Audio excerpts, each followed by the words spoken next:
lamun kawekasan ya gawe sanggeng nimaya wisanggeng nimaya Wisnu Pradenda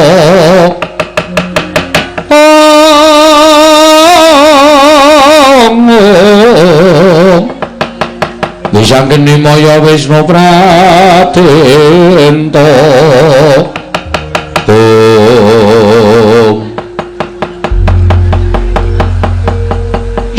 non kowe tak kandhani ya ning kowe aja kaget mboten kaget pripun nggih Lurah kula ngentosi teng repat kepanasan ngantos cumengklungen kados ngenteni Sleming Palwa gabus kumambanging Sela Kresna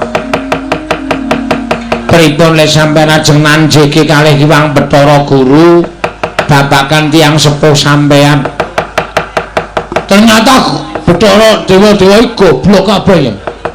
Percuma aku tekan kayangan. Ora entuk apa-apa, ora entuk dawuh Hyang Pikul Bathara Guru malah ming dicritani jarene aku dadi saka ayang-ayang. Ngerti kaya ngono rasa ketayalan munggah ning Gunung Himawat. Nah nggih. Rasa dadak nggawa kowe barang tekan kene. Ning saking mangkelku aku terus gugat. Niatku tak gawe perkara. Niat panjenengan dipun damel perkara pripun Ki Lurah? Nek dewa ora ngeparengake utawa ora dudu bapakku sapa? Tak gawe geger kayangan. Terus panjenengan ya kewanen jeneng titah menika uripit gumantung karo dewa kok panjenengan nantang dewa. Wis ora urusan kowe ora cocok bali ngono. Lho. Le wangsul pripun wong niki teng gunung dhuwure ora jamak. Gek ndelok ngisor nika nek jurang nika ditonton wangune ngisore ketok niki wis ora ketok ming megotok kok kon bali ora urung kowe ijen ya lho ijen pripun ora urung aku ki mati nang kene aku soalé wis kebacur wani karo dewa iki mah aku tekan kene junjung karo Bathara Indra oh sampeyan heeh aku ora urung engko mati yem kowe engko ki ora urung ming rondo kowe mbangane nang kene rondo ning dhuwur gunung ora ana wong sing gelem medhung wae kowe nang donya men go rebutan wis panjenengane kok malah ngendikane kaya ngoten kula niku mboten seneng lho mergane iki wis tak niati tenan aku arep tak waneni dewa-dewa nek pokoke dewa ora ana sing ngandhake bapakku sapa arep dewa sapa wae aku ndak pandang bulu tetep tak kisruh nek panjenengan pecah kowe mulih ngomah ditunggu lah kula le kudu upama ana nyameti jenengan nek kuandhaku ora iso go mulih batangku rasa gawa mulih nek wae wis nyameti nang omah oh ngaten ngono wae ya Yem aku njaluk pamit ya sayang nggih arep kowe elek ning asli nek disawang ya elek tenan nggih mboten apa-apa ning wis ladi karo aku wis setya bekti karo aku setia ora tau wani karo wong lanang ora tau piye-piye karo wong lanang anane mung nrimo nampa ikhlas kuwi sawijining pengabdian seorang istri kepada suami nggih saged kula nggih ming ngoten tur kowe ora tau tak blonjo ya meneng wae nek aku pengen mangan iwak pite ya tak colongke kuwi wong wedok sing pancen tenan dhuwur derajate nggih nggih ming gembol dosa ora apa-apa ora masalah santai wae ngaten ki ora wis aku tak mangkat tak methoke Bathara Indra aku ndak selak tekan kene ndak malah kowe katut dosane kowe ndelik ya nek iso mulih gawa tampar taleni wit terus medhun alon-alon oh nggih ngestaken dawuh ning atos-atos ki Lurah Bagong mbok menawi menika pertemuan yang terakhir antawisipun ingkang garwa pun samiyem kalian Kang Mas Bagong kula nyuwun pangestu saged wangsul dumugi griya nggih Mas Bagong arep apa kowe arep apa ajeng nyium ki lho wingi tok ambung bompo kowe ngambung kok mawa wisol Nggih pokoke nyuwun pangapunten kula tawa. Heeh wis kono mulih ikhlasno aku. Iki aku golek apa pengadilan tenan. Mergo kowe ya ora seneng to nek duwe tak bae bojo kok ora ndek maratuwa. Asline ya pengen ketemu maratuwa apa? Nggih kepengin ya wis. Wis ngono bae ya aku njaluk ngapura nek ana saking lumputanku aku mesti modar ning kayangan. Yakin sumpah aku iso apa to? Bedaya ya ora, sekti ya ora, ning mengkari niat karo semangat tok wis. Nek dewa do ngajar karo aku men diajar ora apa-apa pokoke aku arep medhun saka kayangan. Nek dewa ora paring ngerti karo aku bapakku sapa ya ngantos-antos iki ora ya.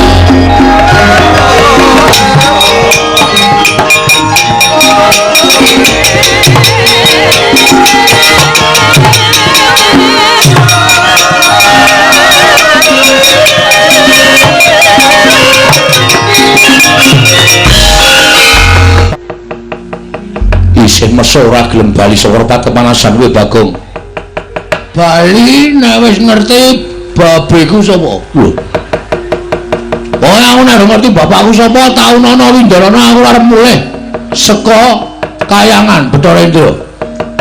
Siji kowe kelumputan wani karo Sang Hyang Jagat Giri Pratingkah angka 2. Kowe ora nganggo tata krama ning kayangan. Kanthi cara mengkono kita kelumputan ra masalah arep kapak-kapake ra masalah. Iki mau aku nduk dawuh Iwang Pikulun Bathara Guru ya Iwang Pikulun Jatimurti malah kowe bakal jembung aku ning kawah Candra Dimuka. Sapa sing ngomong ngono iki? Bathara Guru. Ngarsa dudu. Jare guru iki den bagus sing ngarsa dudu. Ning Bathara Manikmaya ya wong tuaku. Dadi aku takon bapakku karo Bathara Guru iki Bathara Guru malah dawuh karo sampean Bagong nyemplungke ning kawah Candra Dimuka ngono ha. Ya dasar para nyata. Wah, ngerti aku saiki gedhoane Manikmaya.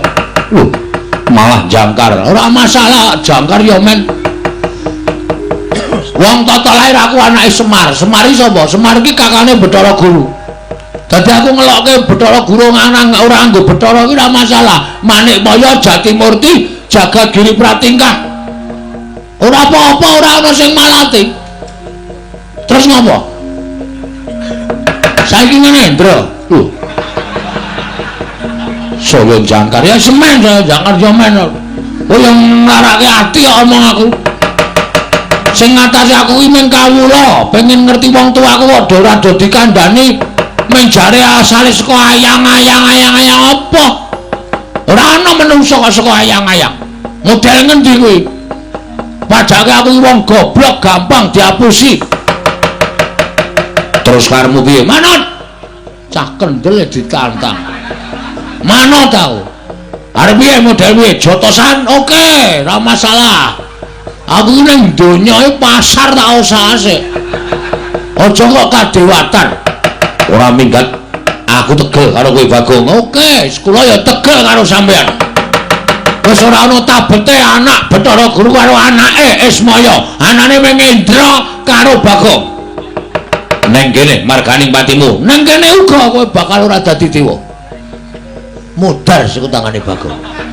Wah, suaramu piye? Kurang seru. Suaramu kemulat kaya ngregem jimat. Kaya wani ndilat Wesi Abang. Wah, kowe ora ngerti nek aku do buka sulapan. Nang Wesi Abang tak dilat bendina ndra tak andani. Dadi rasa gumun pecah siramu. Ayo, ndajal nek pancen kowe wani karo Bagong.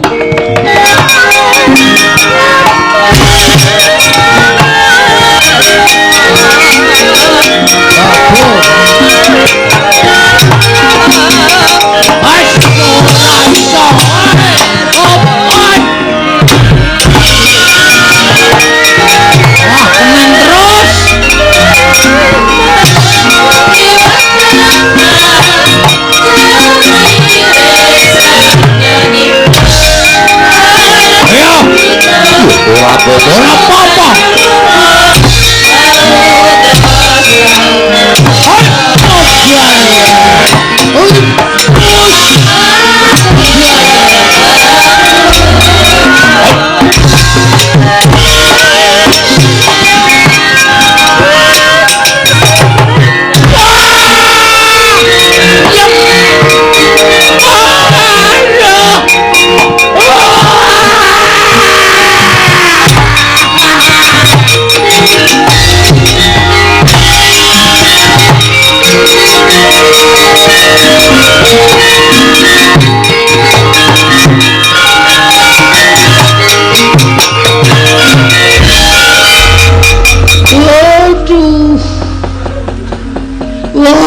mlebu separo. Kerasa tenan. Bathara Indra tenanan. Wis mulai urang. Aku kesuduk tumbak iki kon wetenge kado. Metu getihe yem. Modar tenan aku. Modar. Aduh. Aku menggoyang. Aduh, bari ngono kekuatan.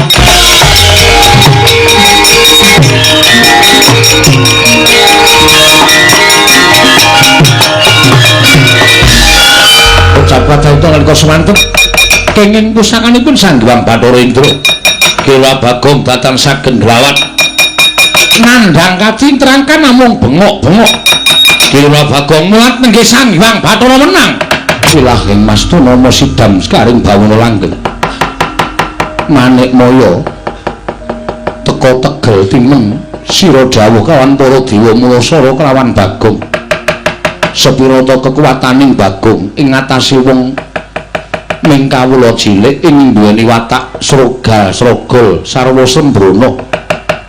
sembrono parikena nanging lha kok malah mentara nyirnake kelawan Bagong Panakawan tangiya ulun paringi kekuatan ingkang luwih saka para Jawata kita ngamuka ning kaiwangan njaluk pituduh kelawan Manik Maya sapa ta bapak kita yen ora iso wangsulan kita ulun menangake ngamuk ning kaiwangan Panakawan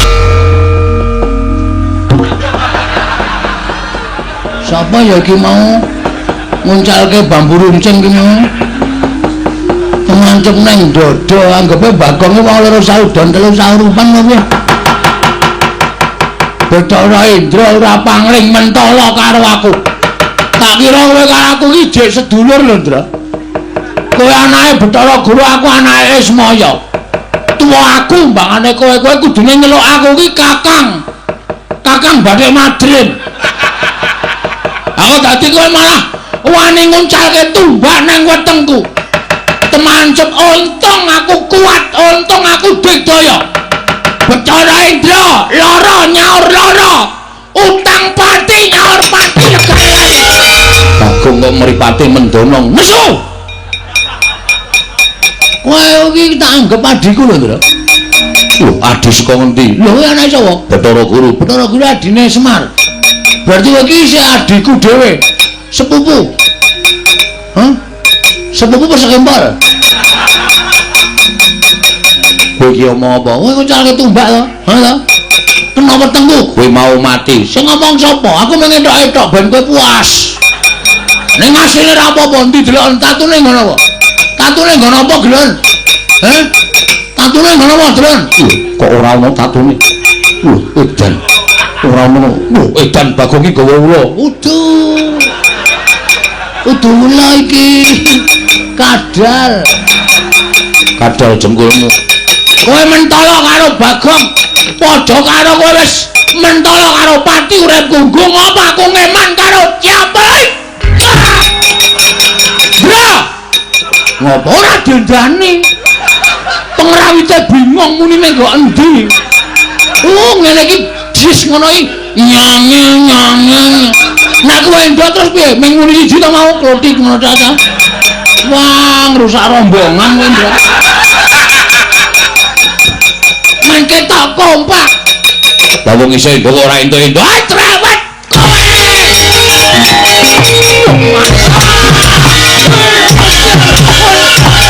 ayo amo jangan temen-temen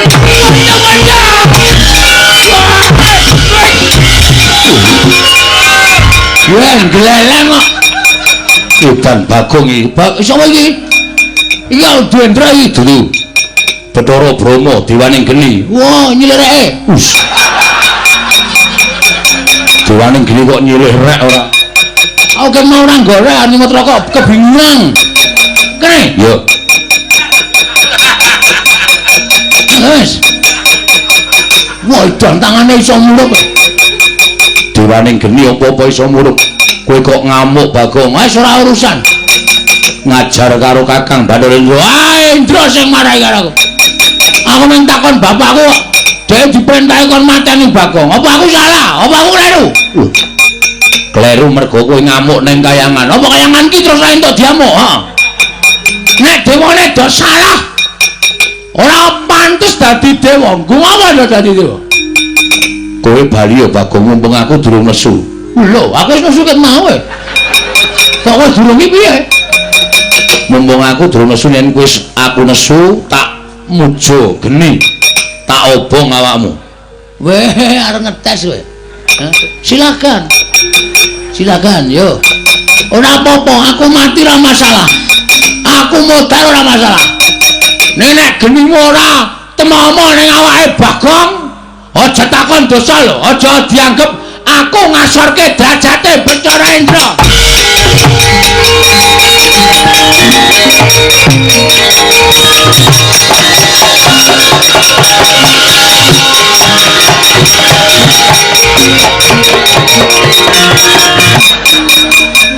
Ngapa genimu ki ngapa e? Lho ora apa-apa disawang. Rambuté ora ana sing kemritik mboko siji kok. Ngepadake gampang kobong. Kowe tegel karo aku, Brama. Geniku tak baleke nang kowe. Mati ya. Oh iya.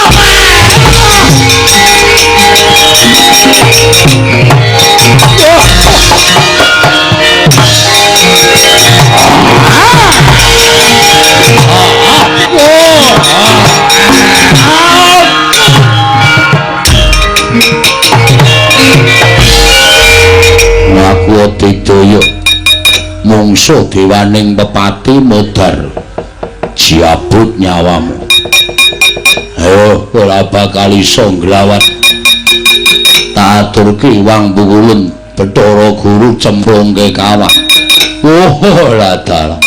Ming sak Bagong kok ngobrak-abrik kayangan.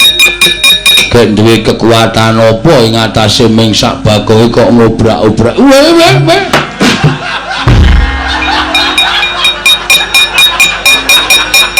Modar. Rumah sana sing iso njabut ning kowe kok. Kowe termasuk dewa kurang ajar. Njabut kok tas-tas. Isih halus aku nek njabut. Padake ora.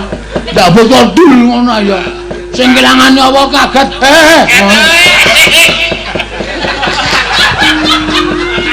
Njabut ki ya trunyu ngono nek sing kelangan nyawa ki ikhlas. Njabut kok dul ngono. Ayo iso. Apa arawe? Lah tak bareke nyawamu ya Madipati. Modar wis jabut genti. Dewa sang udit ra ya.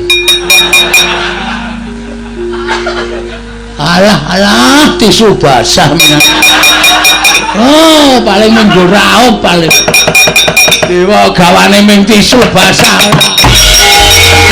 Madipati ya sembrono. Arek kae njabut karo Bagong malah gede dijabut glecak. Ora taya kowe. Mati kowe. Ya Madipati aja kaya bocah. Kita kuwi dewa kena lara ruputing mati tangi nggih. Tangi ora usah dipethake Bagong tangi aja kaya bocah cilik.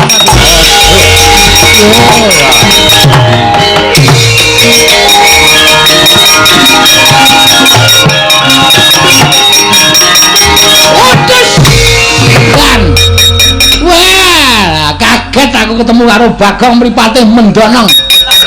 Wah, nek ra mlayu cilaka iki. Nek ra mlayu mesti kisruh mergane. Wah. Cilaka tenan. Wah, anak Semar nek nesu ya ngilani. Lugu karepe dhewe. Alah mesake.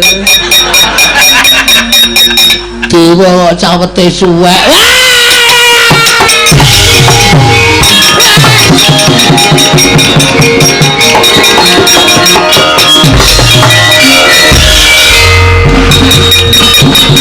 Bakal ulang ngapa, Gek? Ulang ngapa? Sareh. Aku ki ora arep ngapa-ngapa. Tenang. Ayo madhep rene. Trundul ya. Dewa bengi iki jan kocar kacir kabeh. Mungsuh Bagong. Nyo tak iki. Dewa kok suwek. Mulai tak mikir kok ngisor kuwi iki kelonthong kok.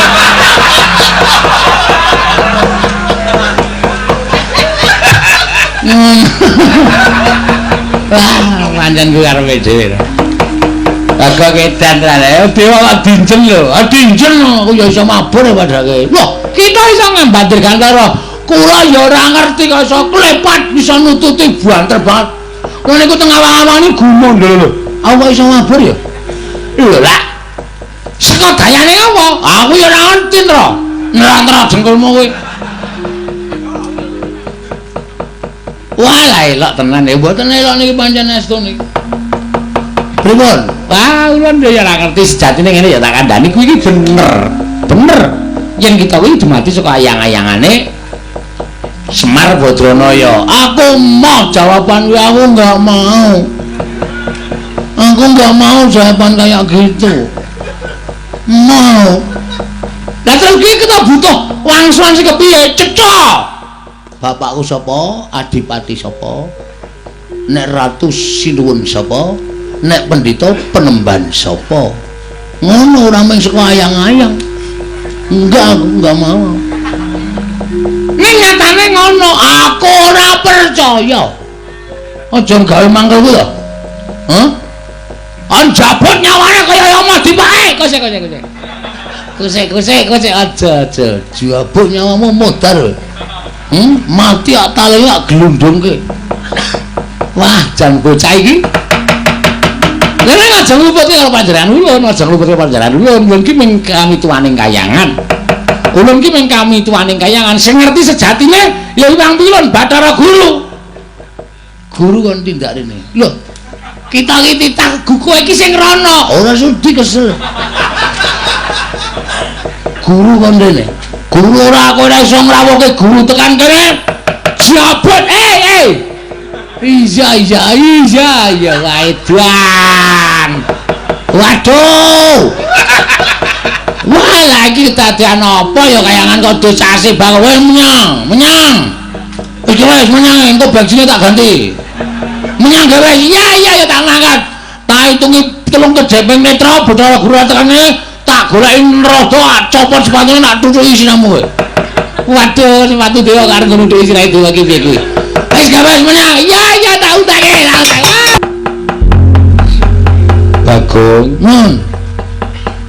Destung temen ing atas mung derajating kita kok ngosak asik kayangan kaya mengkene. Nek kula ora diwarahi namun kula bakal marahi kula. Putra panjenengan Sang Hyang Bathara Indra mentala kalih kula. Ngendikane didhawuhi kali sampean nek Bagong ora gelem bali Bagong kon nyirnake ngono ha. Mergo kita ngurak-arik kayangan kita wis keluputan jejering titah wani munggah ning kayangan. Sowan kula nek apik-apik to pikulun. Pikulun. Kula pengen ngerti bapak kula niku sapa? Kula gugat teng kayangan niku pengen ngerti bapak kula sapa, siapa? Ulun wis crita, kita kuwi dadian saka ayang-ayang. Ayang-ayang meneh. Aku ora percaya, kula mboten percaya nek kula kedadian saka ayang-ayang. Kula nrada niku wis ngendikake kala wau sadurunge sampean rawuh mriki. Kita kuwi dadian saka ayang-ayang. Wis ora percaya. Nek sampean tekan iki pulun nrada tak jabut nyawar. Kocek. Aja ya Bagong aja. Ulun boya ngerti. Berarti sakniki wiwit detik niki kok niki. Wiwit detik ini pukulan Bathara Guru leweh sing dadi dewa. Percuma sampean tak takoni bapakku ora ngerti. Alah dene ngundange dewa kuwi ngerti sadurunge winarah. Ngerti marang mobah musik ing titah. Mana kenyataannya? Sampeyan tak takoni bapak kula ora ngerti kok ngerti kahanan jagat iki. Piye wis aku tak takon. Hah? Aku kudu piye? Di ngatos-atos ya, Di. Ngatos-atos. Bagong mripatipun sampun mendelik kados ngaten iki ngatos-atos. Yen ngono kowe meksa, mesti meksa. Pokoke aku nek durung entuk keterangan bapak kula sapa, Taunono Windanana kula ajeng teng kayangan. Tenan kula ora ngapusi ajeng kula gawe geger kayangan. Kula ajeng teng pundi-pundi pokoke. Ayo, anggere nesu nak ngendi disuni ta. Jane jan apa kayangan kok teng trenyek ra karo-karuan. Asli ra ngapusi aku. Ora tak guru ki. Ben teng mriko teng mriko ben kayangan ambune ra enak. Oh, mila sangong-angong apa? Ora suruh kok hangong-hangong. Yen ngono kowe wani kelawan kadewatan. Ora wani sebab apa? Guntur geni guntur angin. Bagong Sirnakno leburan saka jagat guntur geni guntur angin. Lah napa ora edan niku? Kowe candugal kewarisan. Ditamani bledek, ditamani guntur kok malah mboten krasa bablas. Malah niku wau mak clorot ajeng didirat karo tatit kok tatite dikop. Pemain bal. Edian. Bagong kok ora apa-apa. Lho. Sampeyan mau malah dolanan kembang api barang apa? Stop. Aman dolanan kembang api aku niki nang omahe gawane long bumbung e. Nganggo plempeme. Men kembang api cilik-cilik ngono Mas, ndak masalah tumrap kula. Kita kuat nampani Cis Trisula, Cis Jaludara. Ulun ngakoni keunggulan kita, Bagong. Oke. Silakan. Wis lha ketoke aku modar tenan iki. Nek wis ora apa-apa ya wis men wis rada gleleng iso. Kena guntur geni guntur angin wis ora apa-apa wis ora masalah. Iki pusaka ngaran Cis Jaludara, Cis Trisula. Ulun tamakke badan kita mesti lebur tumpur tanpa dadi. Pon mang tamakke men lebur bangane dadak nyaring. Pun gampun mati dening ulun. Pun mang tamakke gawe. Dadi masalah iki. Sabab apa? Nek namake pusaka ning peteng ning dada ora ning ngendas. Ki potong aku pedak ki. Asem iki. Ayo tak potong kaya Ronaldo. Dicowes nganggo gaman marai beset pecai wah wis samyem pangling ki kok pun kados mboten Ronaldo kamas ono cilaka iki kowe gawe nesu ning Bagong kowe ayo pusaka meneh sing tak tamake ora-orane bakal tak tinggal loncat aduh Kakang ketimasan edan kecekel neh aku alah sabar dudu manis. Aduh, cilaka adik guru tindak kaya ora ngomong. Aku kaget arep menggo kaya disaut Bagong. Ketangkap yang kedua kali. Jenuh anu jerah apa tidak? Wis tak ketangkap yang minggo kaya ora jerah kowe. Ora jerah kowe. Parat kowe ya.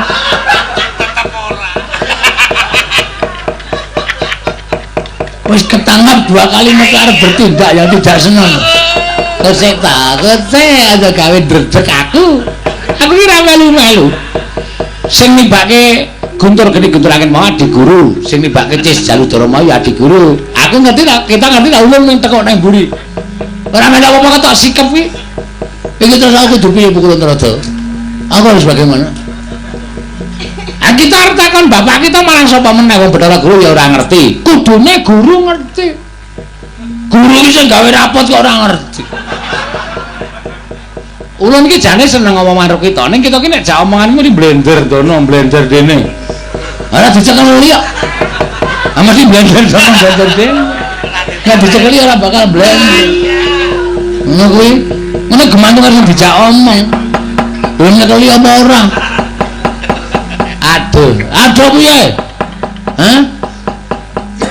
Ulun mboya ngerti. Mbobat ngono. Omong karo watuk ora ngombobat ora. Wah, ya wis ben ya. Terus piye kula buri kuwi piye? Ulun yo mboya ngerti, ulun ki ora ngerti tenan Bagong ya ta bedak dodo ulun mboya ngerti. Wah, wis kudu nandi meneh. Bagong ulun Bathara Guru mabur kaya ngono. Lah kowe arep nututi piye? Lah kok sik kita iki ya iso mabur to. Kaya mau kita iki nututi ulun mabur. Woi, jandeng lali aku.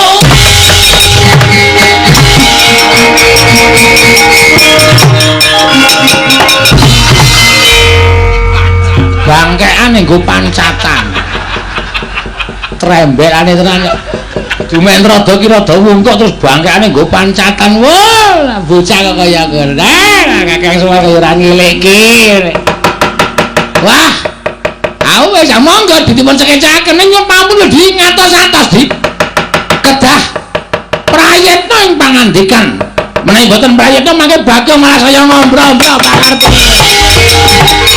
Mas Tunomo sidam sekaring bawono lan ora nyono babar pisan kadewatan ulun asor merga saka pokal gawene Bagong ing atase mimpono kawan kaya ngono lha kok malah ngedapi-dapi temen kekuatan ulun meh wae kewirangan Bagong mboyo tok endhake pepinginan kita aja kaya mengkono ulun ora bakal bisa nyembadani ulun wis ngomong apa saknyatane wis paring pangandikan saknyatane bab asal usul kita ning kita ora percaya ulun kudu kepiye meneh kula ning nyuwun keterangan bapak kula sapa niku mawon tok ora macem-macem edan Bagong nganti iso menggema ning lapangan Klampok matur sembah nuwun tanpa pepindhan dalu menika menyambut Bapak Lurah ngadani tumpeng 1000 utawa kados pundi kala wau bahasanipun ingkang wigati dalu menika sampun nimbali dhateng Petruk sak rombongan matur sembah nuwun sampun kemareng dipun timbali wonten ing lapangan Klampok wonten ing Kelurahan Brosot Galur Kulon Progo nggih sembah nuwun tanpa pepindhan dalu menika panci dipun suwun dinipun Bapak Lurah sak sedaya kula panitia bilih kula kadhawuhan sepados sowan wonten ing lapangan Klampok. Menawi wonten lepatipun anggen kula ngaturaken pasugatan kirang ing tata krami, kirang wicaksana lan wonten tata basa ing ranani penggalipun para lenggah kula nyuwun samudra pangaksami ing sakalangkung kathah. Jenenganipun kula menika namung titah sewantah ing kedumungan nila lali salah apes kelawan mati. Kula nderek memuji ngarsanipun Gusti mugi-mugi sasampunipun ngawontenaken pagelaran menika inggih menika Desa Brosot tambah langkung sae, langkung tentrem, ayem lan tambah maju lan menapa dipun kersakaken sakata kasempatan sing gayuh bisa lulus maupun Bapak Lurah ingkang sampun kepareng 2 periode menika sampun nenggah menika dados lurah wonten ing Brosot pinaring ana kesarasan, pinaring ana kaikhlasan, pinaring ana kesabaran lan mugi-mugi tansah saged ngayomi dhateng sagung para kawula sak Desa Brosot mriki. Wah.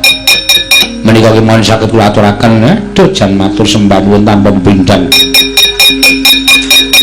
Ya arep wis akeh sing padha mriksani ning YouTube ning nyatane anggere muni lakon kok disuwun kok mesti ening Bagonge. Mesti kudu ana Bagonge. Ya tak lakonane adol Bagong. Saben bengi sing penting pendapatan masuk ngono wae ora masalah. Ya apa ya tak sagui yo. Dat nika dasaripun menika anu nuwun sewu menawi mboten wonten janipun lampan menika mboten wonten ning nalika semanten kula damel dadak nalika wonten Sidoarung dasare mlebu ning YouTube ayo wis terus mlembrah tekan dindi mula akeh banget sing nyuwun Bagong gugat. Nah ya wis luweh. Sing penting aku ya wis gawe lakon sak iso-isane perkara nikmat menapa mboten menika gumantung anggenipun sami ngraosaken jenenganipun kula menika namung kadidene tiyang dodolan kersanipun ingkang tumbas menapa pamekala dodolan soto ya mangkei irisan anu Pak napa babat kula kae irisan babat kula nyuwun dipun paringi kathah uyahe Pak men supaya enak tak kae uyahe lomboke sing akeh dirajangi lombok kula rajangi lombok dados kula niku mung penjual menawi pembelipun ngersakaken kados mekaten ya tak ladeni kanthi suka mardikaning manah kula supaya iso didhahar kanthi enak supaya iso dirasake kanthi luar biasa padha karo wong dodolan kok janipun. Nek masakane enak, masakane ya manut karo sing tuku ya mesti bakale wis to akeh pelanggane. Ning wong dodol iki nek guru pemarmane ati dhewe ora ngadeni karo pelanggan ya ora bakal apik. Contone ngaten. Pemane kula niki dodolan bakso. Terus pelanggane protes, "Oh, mbok baksone ditambahi siji, Pak, men rada enak." Niku janjane ya penjual kudu nambahi siji. Nek muni gelem ya kaya ngono, ora gelem ya rasa tok untal ayo wis. Ora bakal ana sing gelem mangan mboten wonten ingkang sami tumbas, rasa tuku bakso kae wong. Ditukoni ra manut karo sing tuku, gek suarane atos. Nah. Mila kedah derek dateng menapa dipun kersakaken para lenggah. Derek dikersakaken para pamirsa. Kepuasan batin menika perlu, nanging kepuasan untuk penonton itu lebih perlu. Wah, nek cara kula ngaten. Ya kalau ki metu ya alon-alon terus. Rasa perlu disesek-seseki. Ha iya. Mesake kanca-kancane engko ndak kekeselen. Oh. Mergo ya ki bar prei sewengi terus mulai meneh. Terus nglanjut meneh. Heeh. 6 dina. Iya. Bar iki tanggal 10 prei meneh, terus nglanjut meneh tekan akhir bulan. Mbah. Ya pokoke dilakoni ya Le. Lho, kepiye Le ora dilakoni? Aten tekor. Lah iya lah, ora usah diingresula ta, Truk. Ngene lho. Sepisan kowe nek nganti wani ngresula, kesel awakmu nganti kowe kuwi nyebut walah aku kesel. Wah, cilaka. Nah nek nganti suntet rezekimu sing ngandum rezeki iki sing gawe urip, bersyukurlah, isi alhamdulillah. Wis diparingi rezeki karo sing gawe urip. Disyukuri, kesel kaya ngapa dilakoni. Iya. Ayo bener Bagong kuwi. Aja muni kesel. Heeh. Wah, wis mulai nampik rezeki ditenono, wis to yakin rezekimu ora sempulur. Oh. Rezeki ditampa, mergo ngene hitungane, Truk. Gusti paring rezeki akeh karo Gusti paring rezeki sithik. Kuwi adil. Adile piye? Sing diparingi sithik kuwi kebutuhane ya sithik. Ngono ya, Gong. Heeh. Cukup. Iya. Gusti iki adil tenan. Sing misale gareng sedinane mung entuk dhuwit 150.000. Heeh.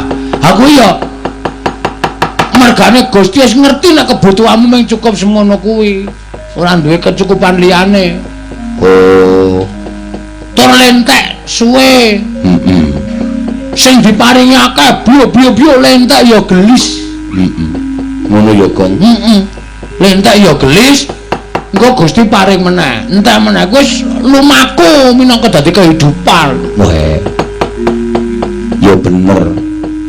Ha ta? Engko nek kowe lah biasane entuk dhuwit sithik terus diparingi rezeki biyo akeh. Pertutuk sombong, gleleng. Kuwi sandangane menungsa. Sapa sira sapa ingsun?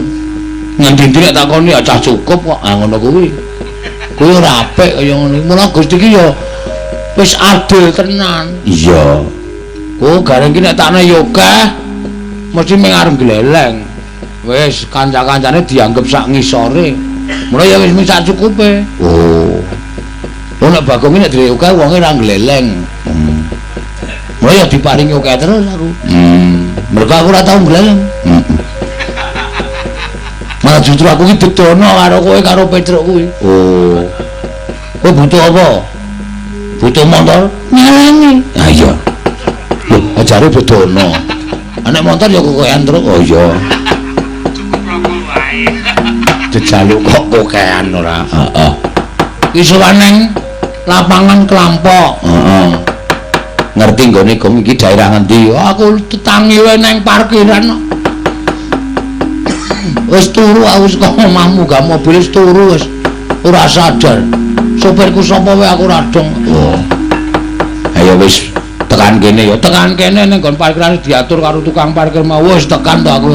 Dadi ra jelas nggone ngendi. Nek sing penting tekan nggone pokoke. Ha iya. Petro, tolong Mas Garing.